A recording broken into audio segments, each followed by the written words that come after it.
listen, you can trust these people.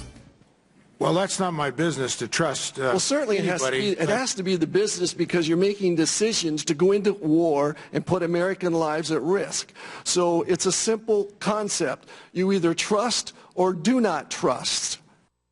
And if you do not trust, we don't call these people our allies or support.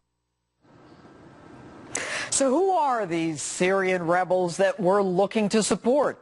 With me, terrorism expert Brigitte Gabriel and former Treasury Department terrorism analyst Jonathan Schanzer.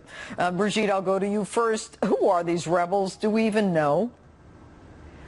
They are a collection of Islamic radicals that have bonded together and came together from all over surrounding countries, even countries including Russia and the Caucasus. They are coming from Libya, from Lebanon, from Egypt. They came to Syria because they know this is an opportunity for them to basically establish an Islamic state working with the Muslim Brotherhood in Syria.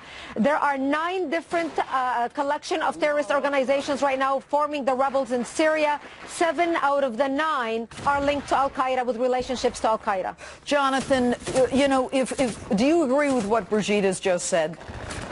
Oh, I would agree to a certain extent, but I would probably try to add a few points to that. You know, I think that the Free Syrian Army is not necessarily all jihadists or all Muslim Brotherhood. They are certainly, many of them or most of them are Muslims, but that does not mean that they have an Islamist outlook. The problem is that they're a ragtag group of individuals that really have not been able to follow a chain of command. From there, you do have Islamists, which probably make up about 1/4 to 1/3 of the fighters.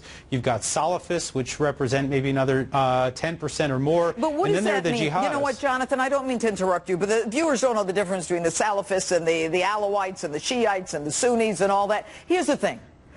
You were going in on the side of people who we are now hearing and seeing are literally executing the Syrians, the army, and ignoring the Geneva Convention.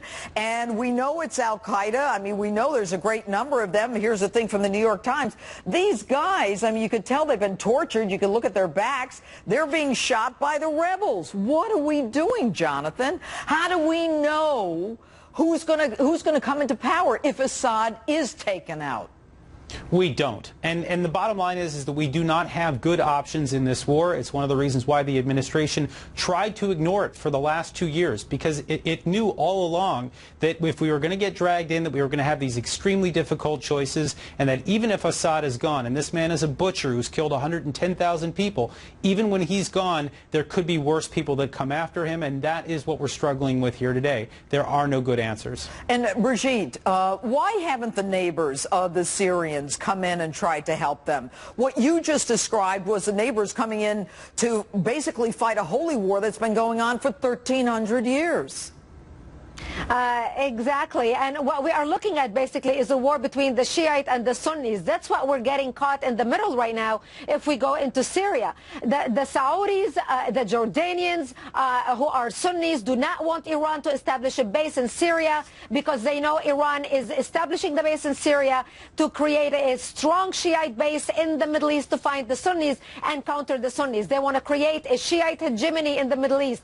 The Saudis, the Kuwaitis, the Qataris do not want that, and that's why they agreed to fund this war using us as their mercenaries to basically go fight their Shiite brethren, their enemy, and do their dirty work for them. America is above that, and we should be smarter than that, than to go fight a war for them so they can make sure they can maintain their power in the Middle East against Iran. All right, and Jonathan, what do you think the reaction from Assad will be to this so-called limited strike?